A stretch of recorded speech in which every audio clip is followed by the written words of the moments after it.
And yes, the university seats stand out a bit, but they stand out because they're isolated in their democracy. And instead of abolishing them and saying that they're undemocratic and elitist and all the rest of it, what they should do is reform the nominating bodies, because there are nominating bodies for the seats that are controlled by the councils, and allow the ordinary members to vote.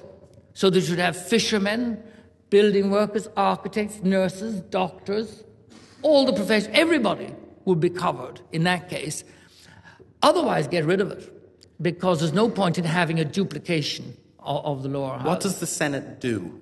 What do you do on a day-to-day basis? Well, we revise legislation, we amend legislation, we introduce legislation, and we sit on committees. And for example, I've been a member of the Foreign Affairs Committee ever since it started, and in fact it was myself and Michael D. Higgins, who I might be running against if both of us are lucky enough to get nominations, but he's a very good friend of mine, a very old friend.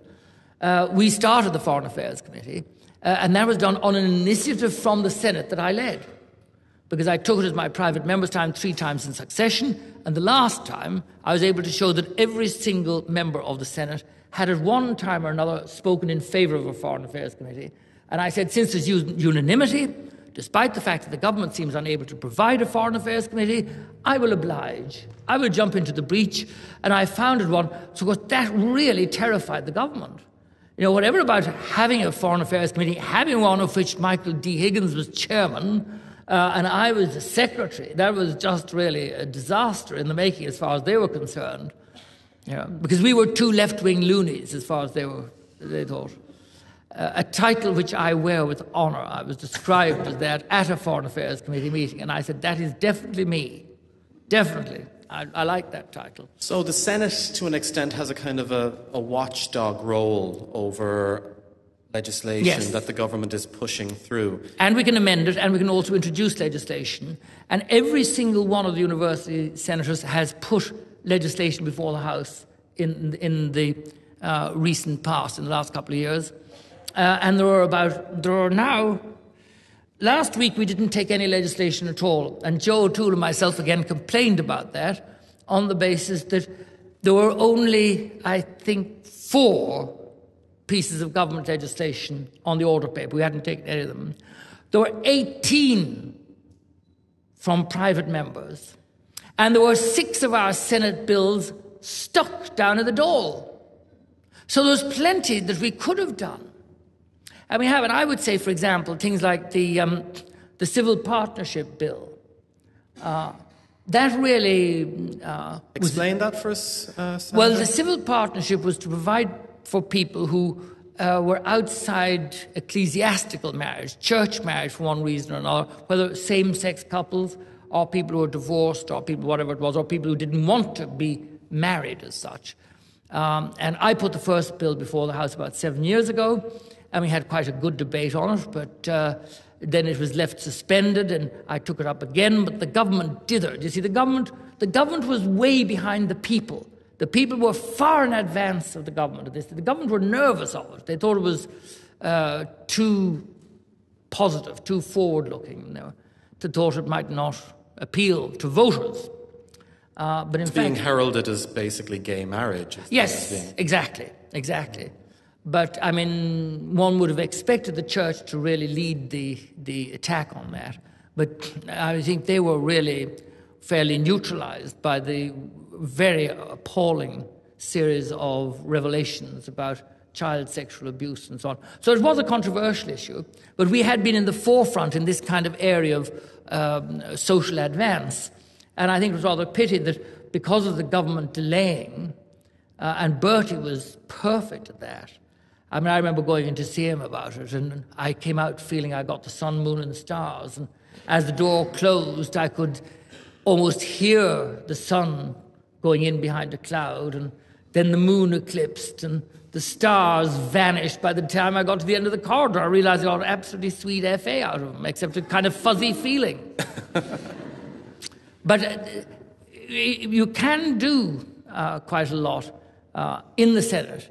And we've been to the forefront of quite a number of things. But I was saying to Shane, unfortunately, it's never covered in any of the papers, except the Irish Times, where sporadically Jimmy Walsh covers it, but the editors cut them down to about 2 or 3 paragraphs. So it's not a realistic coverage. There is a bit on Oireachtas report, and now it's being streamed live, I gather. So some people, if they know how to twiddle it up, they can actually get it. And I think that is a good thing, because I was also saying, again, blowing the trumpet of the independence, during the NAMA debate, when it came to the Senate, the newspapers and the media generally took no notice whatever. And there was a period where for a week we sat until 4 and 5 in the morning, and Joe O'Toole put down 6 amendments, which I seconded.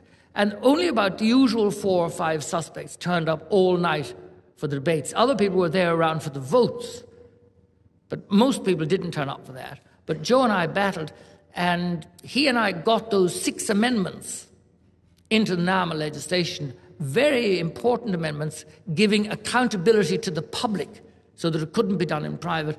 And a few weeks later, I managed to get an amendment supported wonderfully by Joe, which affects this area. It was the creation of a biofuels plant outside Waterford in the country. I can't remember the exact location of it, but it had been inhibited by European regulations and also the intervention of the Brazilians.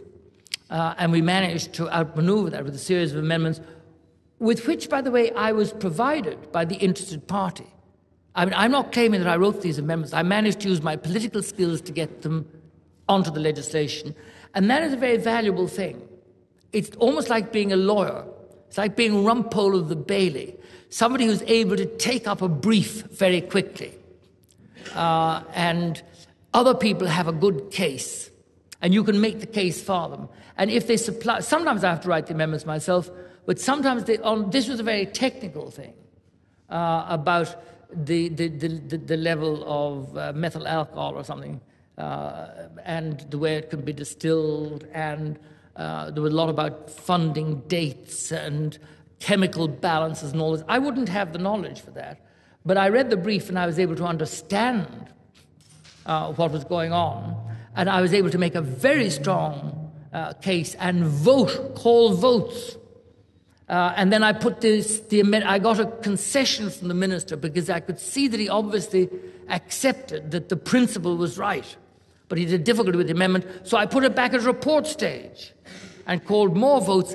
And that, according to the promoters of the scheme and the department, that will probably lead to the development of 1,000 jobs over the next few years in the Waterford area. So what we don't hear is that the Senate has the capacity to be very proactive and to really make things happen. Yes, it can. It isn't being covered in the media, so we're not hearing that side of it. It can on occasion. I was particularly pleased with that because of the closure of Waterford Glass. And I was just saying to Shane, I was delighted to see we're in this magnificent building. It really is stunning. That we're directly across from a revived Waterford Crystal, because I think it would be appalling if that tradition, that talent, and that brand name were allowed to go.